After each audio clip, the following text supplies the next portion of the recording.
another curious story by The Whistler. Tonight, X marks the murderer.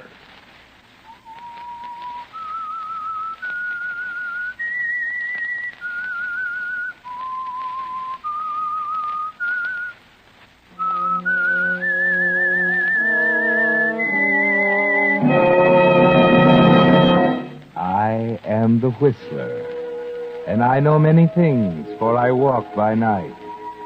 I know many strange tales hidden in the hearts of men and women who have stepped into the shadows.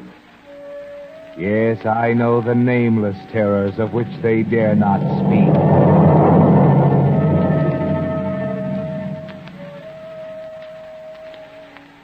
If it hadn't been for a simple housewife named Mamie Cast and her idea, the police might never have solved the case at all. And it was a case that they certainly wanted to solve, and quickly. It was a long series of murders which baffled police and terrorized the city, not only because of their fiendish quality, but because of their apparent lack of motive. I say apparent lack because you can't expect the police to find and recognize a motive deep in the mind of a man who simply enjoys killing. A man who rationalizes his feeling into a sort of righteous clause. So at the time Mamie Cast got her idea, the police were still baffled and getting nowhere. Mamie, reading about it, got her idea and told Ben, her husband, about it over their evening coffee. Think of it. 4 of them, all women, stabbed and left dying in the streets. And the police looking high and low, and him or her nowhere to be found. You know, it must be a man. It couldn't be a woman to do a thing like that to her own kind. Don't you agree? Huh? Oh, Ben, ain't you listening to me? Sure. What's got into you sitting there staring like that? I was just watching you reading about it. You get all worked up. Like it was you that was stabbed. Like any minute it happened to you. Well, it might be, too. Who's to say he's not lurking right around here? And when I go out some night, why, it might be someone in our own neighborhood. Might be. You know, the police think it's a working man. They do? Why? Well, because all the killings have been on weekends, when there ain't work to keep a body busy and out of trouble. If they know so much, why don't they catch him? They don't know. It's just a theory. They're just guessing. Well, sort of, yes, but... Well, they'll double the police on weekends until they catch him. Maybe he's too smart to get caught. The newspaper's offering a reward for $1,000. It says, this paper will pay $1,000 to anyone who can offer a clue which will lead to the arrest and conviction of the monster who's terrorizing the city. Monster? Is that what they call him? Well, what else would you call one who kills people like that? You know, we could use that $1,000, Ben. I want nothing to do with it.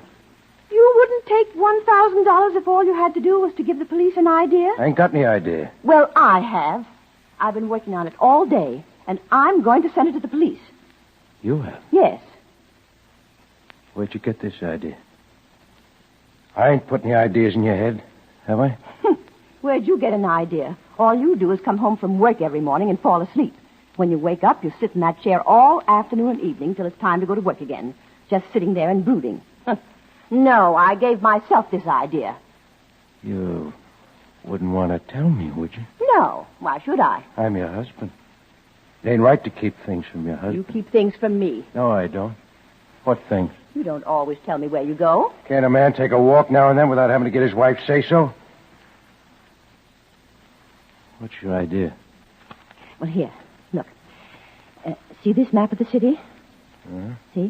See them 4 crosses? Yeah, what are they? Each one marks the place where a killing occurred. Anybody can make a map like that. Well, wait a minute, watch. When I connect those 4 points, it makes a square. Almost. That ain't so wonderful. Now, my theory is that whoever's doing the killings lives someplace inside that square. Oh, there's 500,000 people lives there. But he never strikes twice in the same place. I've got the idea that he goes out in a different direction from where he lives every time he wants to do away with somebody. What makes you think that? Well, it's just natural not to do something like that in front of his own house. He'd go far away and in a different direction each time, so as not to have two happen in the same place, don't you see? And according to your figuring, where's he live? Somewhere in the middle of the square. Now, wait till I connect the opposite corners of the square. What's that for? He lives nearby where the lines cross. Now, look, come here. Let's see. This one comes along 8th Street. And it crosses this one here. Ben, look. Huh? Why, they cross right here. Practically in our own block. There, you see? Maybe it is someone we know. Maybe we see him every day. Oh, this is rot. You ain't aiming to send this fool idea to the police. I am. Maybe it is rot. And maybe it's worth $1,000. Anyways, I'm going to try. Mamie, I'm warning you.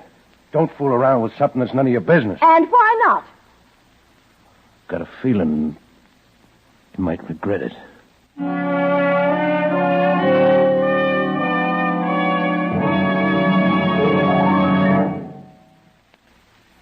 And now, back to the Whistler.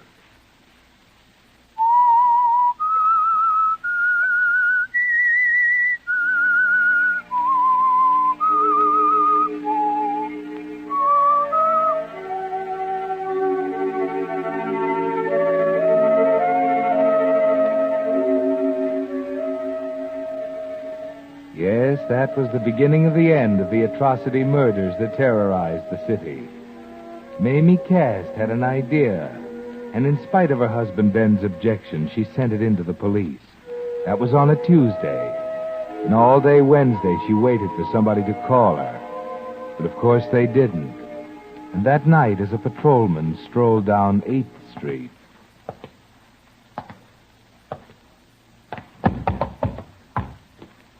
Blast it. Now, what's this? Hey there. There's no place to go to sleep. Come on, get up.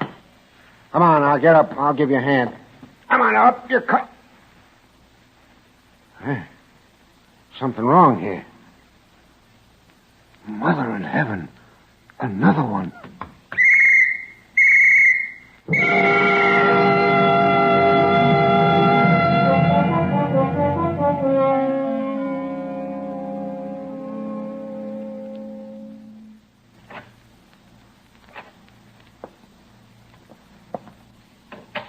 Ben, is that you? Huh? Ben, Quit screeching. It's me. it's happened again. What's your light on for? Turn it off. Right here in our block. It was horrible. Turn that light off. I was frightened. I felt safer with it on. I like the dark. Turn it off. All right, all right. Didn't you hear me? Don't you know your wife's been here all this time, almost dying with fear? There's been a murder almost on our doorstep. Yeah, I know. You know? How? Police were talking about it as I came in. What's the water faucet running for? I'm washing my hands. Never knew you to do that before. I thought you washed up at the factory. Can't a man wash his hands when they need it? Get me some brandy. Brandy? At this hour in the morning? Yeah, I'm tired. Done in. Never acted like this before. It's right here on the sideboard.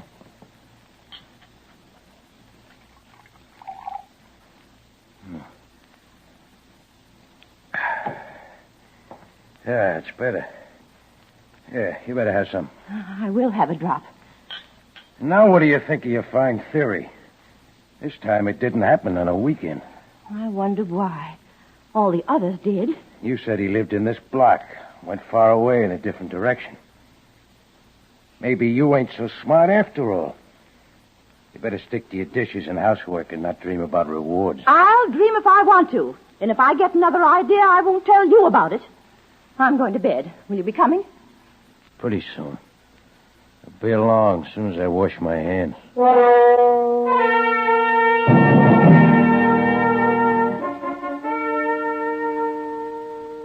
well, Mamie Cass, perhaps your idea wasn't so good. Or perhaps it was too good. At any rate, you've almost forgotten about it since the latest murder. Besides, the police rarely pay attention to such unsolicited theories as yours. Except in this case, they're getting desperate. I know, Commissioner. It's been over a week since the last killing. I've got every available man on duty. Shane, we've got to solve this one. The papers are howling for an arrest. So is the mayor. I know, but frankly, we haven't got a clue.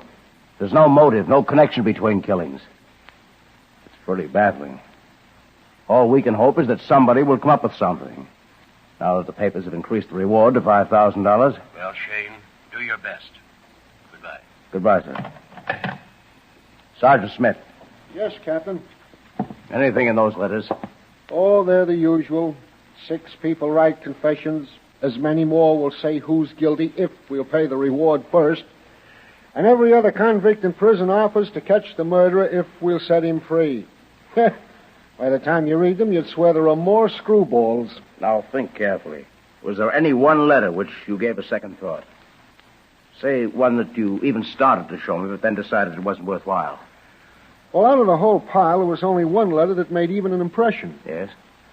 A woman by the name of Mrs. Cast wrote that if the 4 points at which a murder occurred were connected, well, they formed a square, and that the guilty man probably lived someplace inside that area.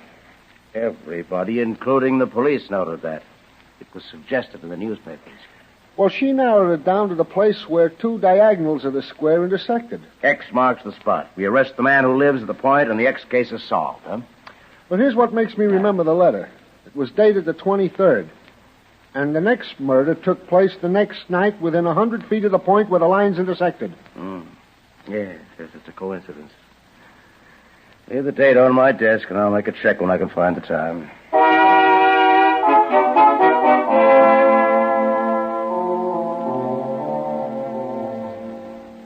Now, Mamie, perhaps your theory will get a try, but only when Captain Shane gets around to it. And in the meantime, a certain change of attitude is coming over you. Yes, there's a new and strange thought coming into your mind. And tonight it begins to take real shape. When Ben went to work tonight, he forgot his lunchbox, so you follow him to the factory to deliver it. After all, he'll get pretty hungry before morning. Are you the timekeeper? Yes, ma'am. What can I do for you? My husband went off and forgot his lunch, and I'm bringing it to him. Oh, what's his name? Cast. Ben Cast. He's in the grinding shed. I-J-K. Cast. Ben, yeah. Well, he didn't punch in tonight. You mean he ain't here? That's it. He's not working tonight. But he always goes to work. Maybe he's got a date with a blonde. He, ain't stayed away before, has he? Now, wait, and I'll check.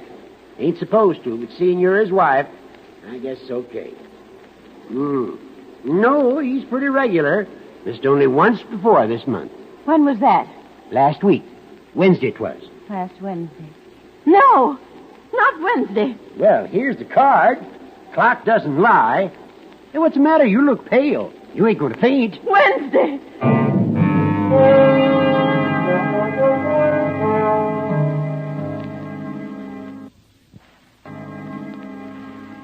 What is it you're thinking, Mamie? Wednesday, last Wednesday, Ben didn't come to work. Last Wednesday, when a woman was killed just outside your door, and Ben came in and washed his hands. When you get home, he's not there yet. You wait, and finally...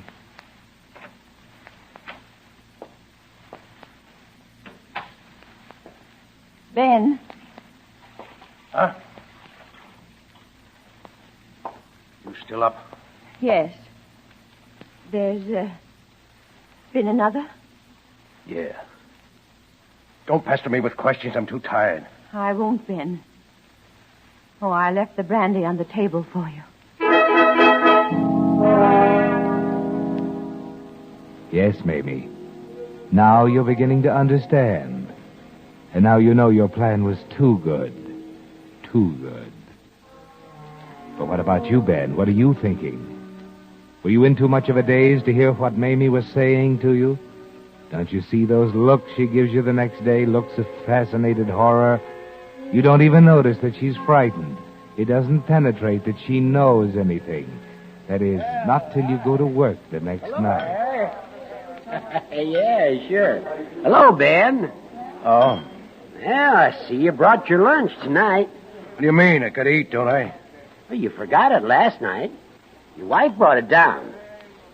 My wife was here last night? Yeah. What, my lunch basket? She knows I wasn't to work? That's right. And she seemed a little upset about it. Hey, where you going? Let's straighten things out before it's too late. I'm going home.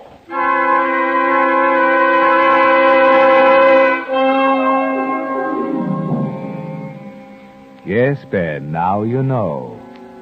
Now the danger signals penetrate through your numbed consciousness.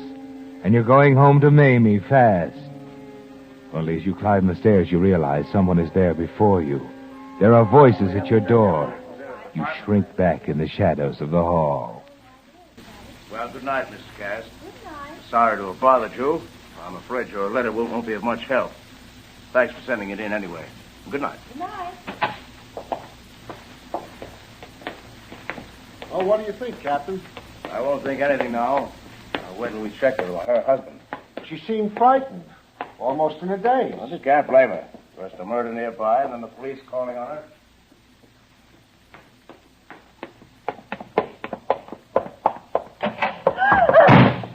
Ben, you're home. What those men want? Well, they just came to ask about the letter.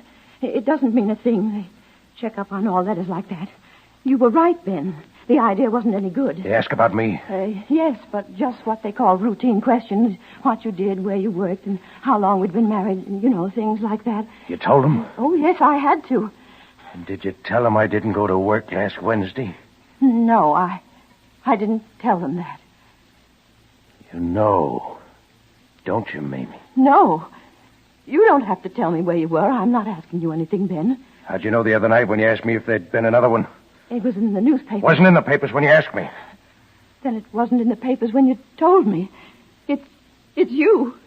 You're the monster. No, don't call me that. No. I'm not. Monster. That's what you are.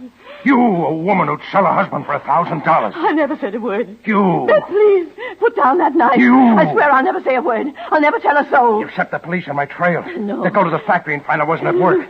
And they'll be like a pack of hounds sniffing and baying at me and let me have no peace. I could save you, Ben. I know I'm only a woman, but I can throw them off the scent. How can you? It don't prove anything. You're not being at work. And when they come back to check, I'll tell them you were with me every minute of the time. Don't you see, Ben? You need me. I need you. Yes, more now than you ever did. You need someone who can swear to where you were those nights you weren't at the factory. I'm the only one who can do that. The only one who will do it. Yeah, that's right. I'll have to tell him I was someplace. But you'll have to have someone to back you up. You're not going to turn me in? No. You can put that knife down now, Ben. I won't ever tell. I'm your alibi now. Without me, you haven't a chance. I'm your alibi.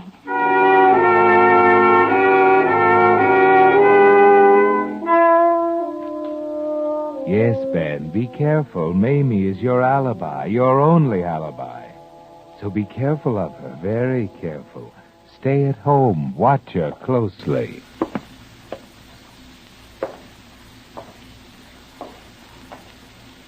Ben, can't you stop pacing up and down? That's all you've done for 3 nights now. That and sit brooding in the armchair. It's getting foggy. Heavy black fog. Can't see the street light. Ain't it about time you started for work? Ben! What'd you say? I said, ain't it about time you started for the factory? I won't be going to the factory tonight. Not going to... What's come over you? You'll call the factory and tell them I'm not coming in tonight. Don't make me do that. You'll do as I say. All right. But don't go out. Not again. Not another one. What difference does it make? Oh, no. Rotten world anyway. Oh, no. You're better off out of it. We'd all be. Oh, but Ben... Call the factory. Tell them I won't be there. I'll be back in the morning. No, Ben, come back! Don't go! Ben!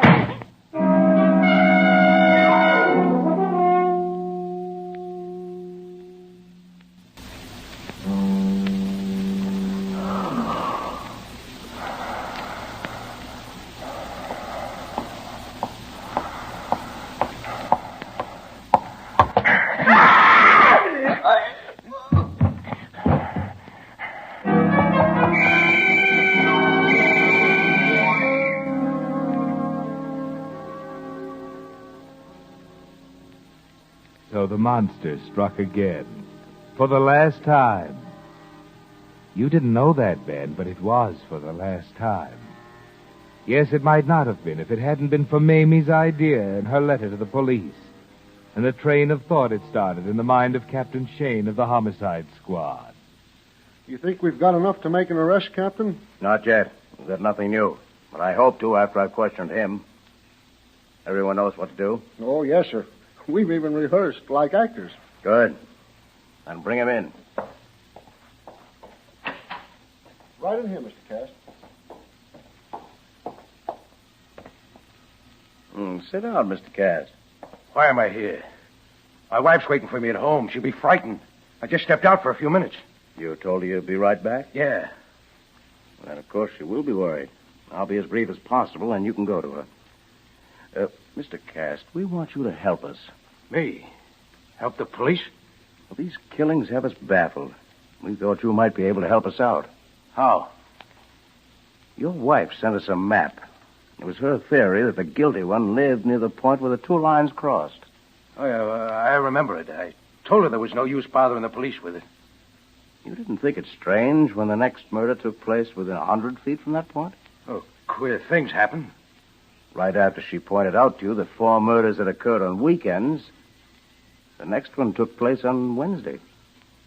That was the first night you had missed going to work in 6 years. I didn't feel well. I stayed home.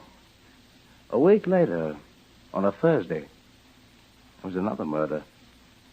That was the second time in 6 years that you didn't go to work. Oh, I don't remember. I did stay home again. It might have been that night. Your wife knew, of course, that you were staying home. Of course. She always knows when I stay home. Then why did she take your lunchbox to the factory that night? She brought my lunch? Yeah. Oh, yeah. Yeah, I remember. When I got to the factory, I found I'd come off without my lunch, so I went back after it. And when I got home, it wasn't there, and I knew my wife had taken it to the factory. I waited for her to come home, but she took so long I didn't bother to go to work. I stayed home. Tonight, about an hour ago, a woman was killed. And tonight you weren't at work, Mr. Cast. Where were you an hour ago? I was home. I was just leaving on an errand when your men come up and asked me to come down here. Oh, I'm sorry. My man must have thought you were coming home, not leaving. That's a very serious mistake on your part, Sergeant Schmidt. You must be more careful about such things. Awfully sorry, sir. Accept my apologies, Mr. Cast. Now, Mr. Cast, we're not questioning your word, but I'm sure you'll agree that you'll be in a better position if you could prove just where you were. By that, I mean, have some witness who could swear that he saw you. You mean an alibi? Yes, that's right. My wife will prove everything I say is true. And where will we find your wife? Why, at home, of course, where I left her. I'm afraid not, Mr. Cast. We tried that, and she wasn't there. Not there? In fact, I think I can safely say that your wife will never prove what you say. Your alibi is worthless, Mr. Cast.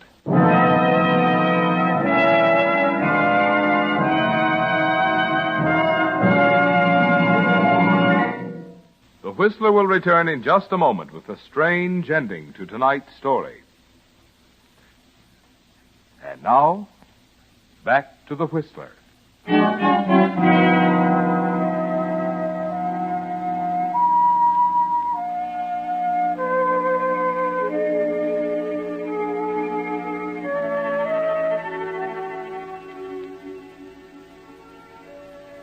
Well, Ben, you've come to the end of the road.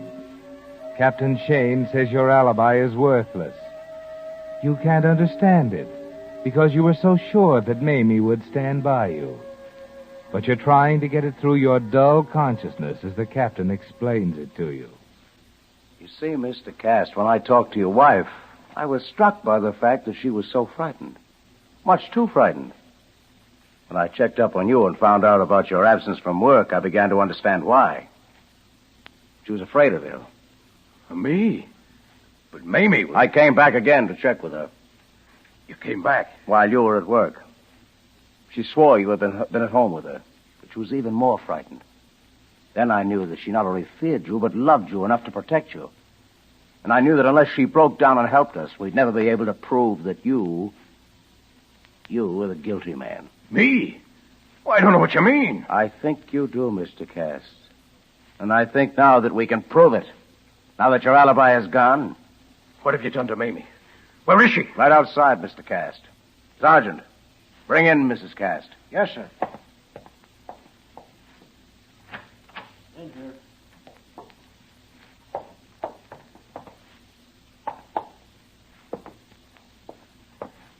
Put the body down. Body? What's my wife doing on that stretcher? She's dead. No. No, my alibi. What have you done to her? We didn't do anything to her, Mr. Cast. Tonight she ran out after you, probably to try to stop you, and walked right into your trap. It was your wife you killed tonight, Mr. Cast.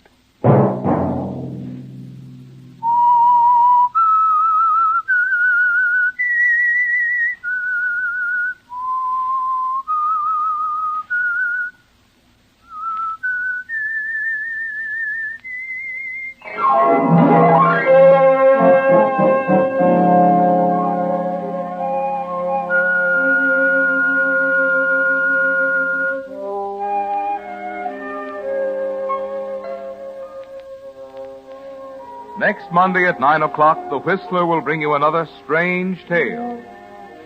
The Whistler is broadcast for your entertainment. This program, directed by George W. Allen, with tonight's story by Joseph Cochran, music by Wilbur Hatch. This is Marvin Miller speaking.